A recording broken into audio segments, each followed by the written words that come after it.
Referee danma pojedinka Axel van Kimmenet from Belgium, Belgia.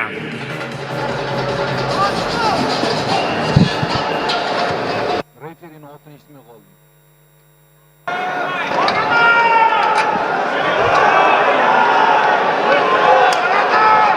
Demak, birinchi raund boshlandi do'stlar. Birinchi raundga start berilmoqda. Bo'y borasida ustunlik hamyurtimiz tarafida.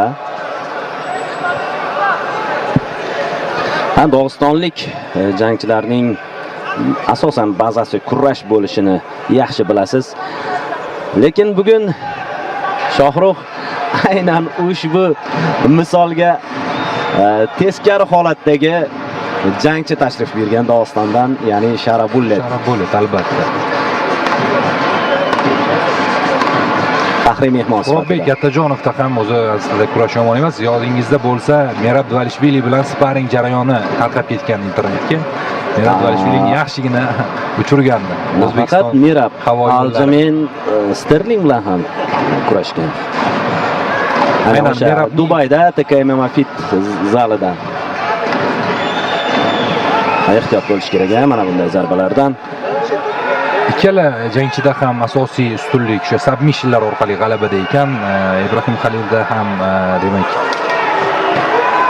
7 ta g'alabasi submission orqali, bittasi nokaut. U umuman janglarni hakamlar qarorigacha olib bormas ekan. Umuman mag'lubiyati ham g'alabasi ham muddatdan avval bo'ladi doim. Murodbek Otajonovda esa bitta nokaut, 4 ta submission, 2 ta hakamlar qarori orqali g'alaba bor. Ammo mag'lubiyati hech qachon muddatdan avval bo'lmagan. Agar mag'lub bo'ladigan bo'lsa, faqatgina hakamlar qarori orqali mag'lub bo'ladi.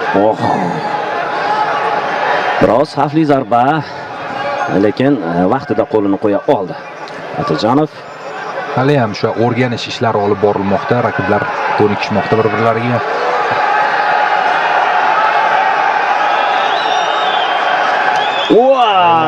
Ajoyib zarba.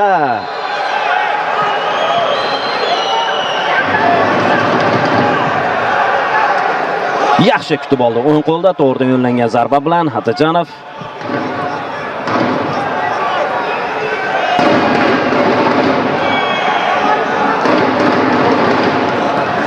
Oktagon markazida jang davom etyapti hozircha. Ko'rdingizmi? O'ylabda mana bu yerda zarba ketma-ketlikka o'zi ham qabul qilib oldi Murodbekni. 3 ta aniq zarbaga bitta tizza zarbasi ham o'tdi Otajonovning. Lekin mana asta-sekin oldinga boryapti, ta'qib qilyapti Ibrohim Halilov. Ilk zarbasi. Murodbekning jang uslubi menga juda yoqadi. O'zi mana shunday ajoyib vaziyatlarda ham o'ziga qandaydir bir vaziyat yarata oladi. Berkot zarbasi noaniq. Yaxshi. Oyoq harakatlari ham yaxshi rivojlangan Otajonovda. Footwork. Mana endi takedownga urinish bermadi. Ochiqchasiga kirishga harakat qilib ko'rdi.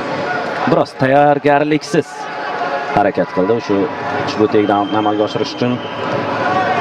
Elxan Ibrohim Halilov zarbalar almashinuvida Otajonov anchagina ustun ko'rinyapti. Aniq o'tkazyapti zarbalarini.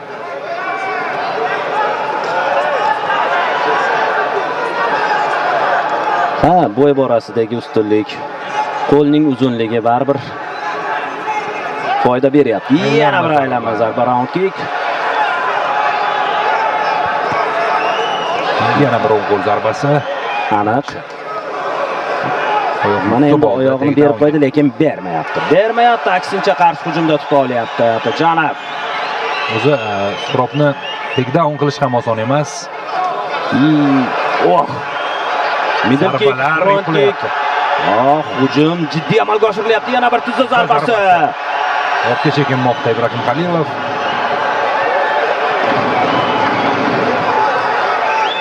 High kick. Qo'lini qo'ya oldi. Uppercut. Chap qo'l zarbasini o'tkazib boryapmiz. Juda chiroyli harakat qilyapti. O'ziga ishonch juda ham yuqori. Birinchi raqamli jangchi bo'lib ishlayapti Otajonov raund boshidan buyon.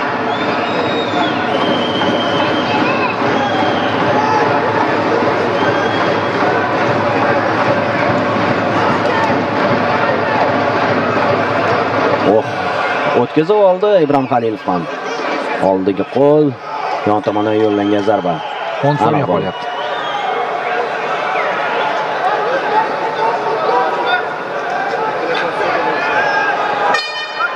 Va shu pallada birinchi raund o'z yakuniga yetdi. Atajonov ishonch bilan harakat qildi birinchi raundda va haqli tarzda raundni o'z hisobiga yozib qo'ydi deb bemalol ayta olamiz. 1 daqiqalik tanaffus, kelajakchi ham kerak deb xulosalarni chiqarishadi. Press konferensiyada men uchun eng kulgili holat Suhrob Atajonovning javobi bo'ldi. Ana savolni eslasangiz, agar raqibingizga sizni mag'lub qilish uchun bitta maslahat bera olsangiz, u qaysi bo'lardi desa, hech qanaqa maslahat bermayman. U o'zini bilganini bosaversin, men ham o'zim bilganimni bosaman. Bunaqa javob menimcha boshqa bo'lmadi. Qolganlar uni fikriga qo'shildi. Ha, qo'shilib ketishdi.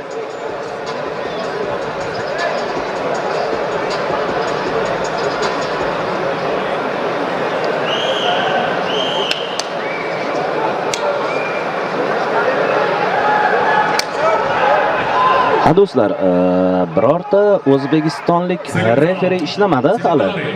Yo'q, kecha Jasur Alijonovning o'zi aytgan, o'zbekistonlik referilar qo'yilmagan bu kartga umuman.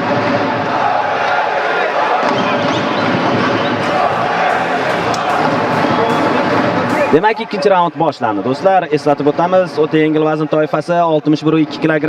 Hamyurtimiz Suhrobbek Atajonov Dog'istonlik Elxan Ibrohim Halilovga qarshi jang qilmoqda. Birinchi raund ajoyib tarzda o'tdi.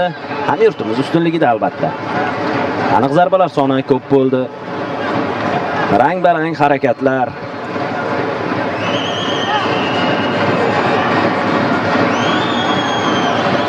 Asta-sekin, mana tuta oldi Ibrohim Halilov ham. Lekin u qadar kuchli emas zarbasi. Asosan tanaga seriyalarni ijro etyapti. Ko'ryapmiz. Asosan stoykadagi jangni ko'ryapmiz va qiziq bo'lyapti bu jang juda ham. Doston vakili albatta kurashga harakat qilyapti, lekin uddalay olmayapti. Jeb zarbasi yaxshi. O'tyapti ushbu zarba. Jeb o'tyapti Atajonovda. High kick. Yana oldin qo'l aniq. Yaxshi kutib oldi. Muvozanatdan chiqarib oldi do'stlar.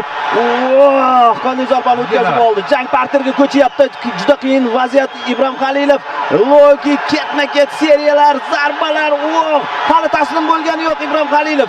Mana bu esa juda og'ir zarba edi. Bu esa nuqta edi.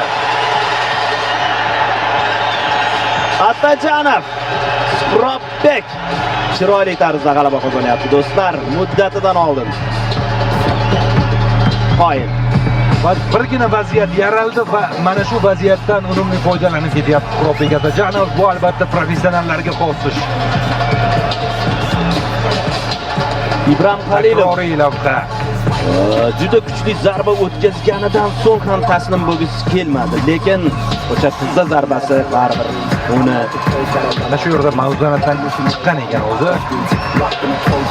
Mana e'tibor bering, taslim bo'lgisi kelmadi. Lekin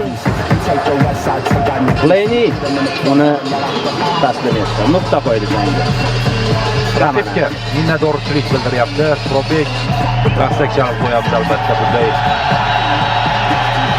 matonatli jangchilarga arzishadi.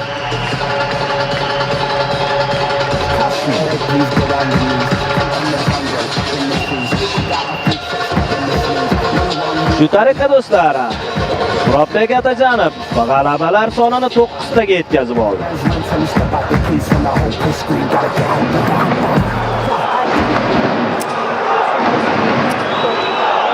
Tashkilotchilardan biri Bekzod Umarov oktagonda va Atajonovning fikrlariga quloq tutamiz hozir.